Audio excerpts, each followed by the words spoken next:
ইরানের ফরেন পলিসির পেছনে আসল চালিকা শক্তিটা কি? আজকের এই আলোচনায় আমরা সোর্স মেটেরিয়ালের উপর ভিত্তি করে সেই জটিল কৌশলগুলোই সহজ করে বোঝার চেষ্টা করব।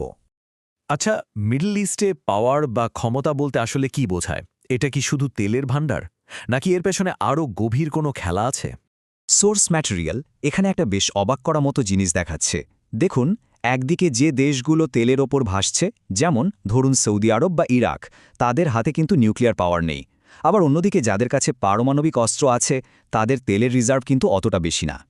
এই যে ক্ষমতার একটা ভারসাম্যহীনতা, এটাই কিন্তু পুরো অঞ্চলের ভূ রাজনীতির মূল খেলা। একদিকে আছে আমেরিকার সাপোর্টে ইসরায়েলের নিউক্লিয়ার মনোপলি, যা বাকিদের জন্য একটা বিশাল স্ট্র্যাটেজিক চ্যালেঞ্জ তৈরি করেছে। আর এই সমীকরণটা বদলানোর সুযোগ খুঁজছে রাশিয়া আর চীনের মতো দেশগুলো।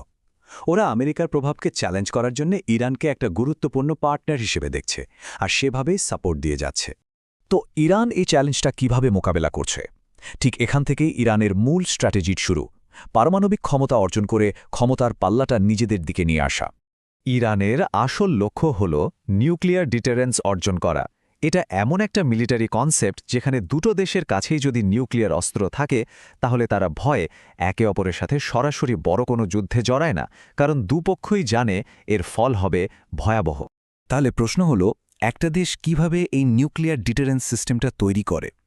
এর উত্তরটা কিন্তু বেশ জটিল আর হাইলি টেকনিক্যাল একটা সায়েন্টিফিক প্রসেসের মধ্যে লুকিয়ে আছে। পুরো বিষয়টার মূলে আছে ইউরেনিয়াম এনরিচমেন্ট বা সমৃদ্ধকরণ। এটা অনেকগুলো ধাপের একটা প্রক্রিয়া, যেখানে প্রাকৃতিক ইউরেনিয়াম আকরিককে ধীরে ধীরে পরিশোধন করে এমন একটা ফর্মে আনা হয় যেটা দিয়ে অস্ত্র বানানো সম্ভব। তো ইরান এই রাস্তায় কতটা এগিয়েছে? দেখুন, তারা অলরেডি 60% বিশুদ্ধ ইউরেনিয়াম এনরিচ করতে পেরেছে, আর অস্ত্র বানানোর জন্য লাগে 90%। তার মানে তারা কিন্তু ফাইনাল স্টেজের খুব খুব কাছে চলে এসেছে। তবে এই রাস্তাটা একদমই সহজ না। ইরানকে এর জন্য অনেক বড় মূল্য দিতে হচ্ছে। যেমন ধরুন, তাদের বড় বড় বিজ্ঞানীদের হত্যা করা হয়েছে, মারাত্মক অর্থনৈতিক নিষেধাজ্ঞা দিয়ে দেশটাকে প্রায় পঙ্গু করে দেওয়া হয়েছে। আর এর পেছনে যে কি বিশাল খরচ, তা তো আছেই। খরচটা ঠিক কতটা তার একটা ধারণা দিই। সোর্সের ডেটা বলছে, শুধু নিজেদের নিউক্লিয়ার আর্সেনাল তৈরি করতেই আমেরিকার ১৯৯৬ সাল পর্যন্ত খরচ হয়েছিল $৬.১ ট্রিলিয়ন। একবার ভেবে দেখুন, কি বিশাল একটা অঙ্ক। কিন্তু ইরানের চ্যালেঞ্জগুলো শুধু টেকনিক্যাল বা অর্থনৈতিক না। এর পাশাপাশি চলছে আঞ্চলিক ক্ষমতার জন্য আরেকটা লড়াই, যা তাদের প্রত্যেকটা পদক্ষেপকে কন্ট্রোল করে। দেখুন, ইরান একটা প্রাচীন সভ্যতা, সত্যি, কিন্তু আজকের যে আধুনিক ইরান আর তার প্রধান রাইভাল সৌদি আরব, এই দুটো দেশের জন্ম কিন্তু দুটো আলাদা সময়, আর এটাই তাদের মধ্যে একটা ঐতিহাসিক সংঘাতের স্টেজ তৈরি করে দিয়েছে। তাহলে মূল সমস্যাটা কোথায়? সমস্যাটা হলো এই বৈষম্যে। ইরানের ইতিহাস অনেক পুরনো, জনসংখ্যাও অনেক বেশি, কিন্তু তারপরও তারা মনে করে যে নতুন বড় আর ধনী সৌদি আরবের আড়ালে তারা ঢাকা পড়ে গেছে। আর এখান থেকেই শুরু হয় একটা আইডিওলজিক্যাল লড়াই। ইরান নিজেকে ইসলামের সত্যিকারের রক্ষক হিসেবে দেখায়, আর সৌদি আরবকে আমেরিকার হাতের পুতুল বলে প্রচার করে।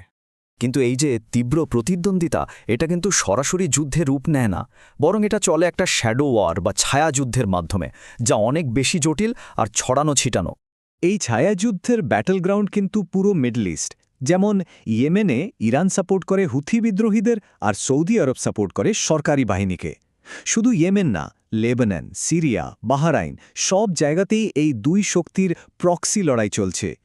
আর ইরানের কৌশলের সবচেয়ে ইন্টারেস্টিং দিকটা কি জানেন?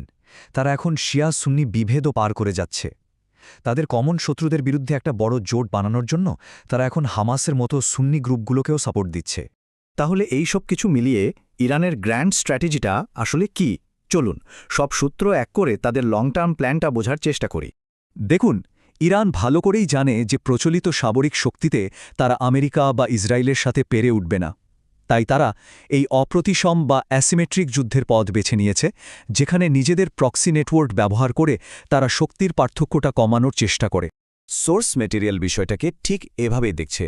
এটা কোনো বিচ্ছিন্ন ঘটনা নয়, বরং আঞ্চলিক ক্ষমতা দখলের জন্য এটা একটা সুচিন্তিত, দীর্ঘমেয়াদী বিনিয়োগ, যেখানে ৭০% সাফল্য তাদের জন্য জয়ের সমান।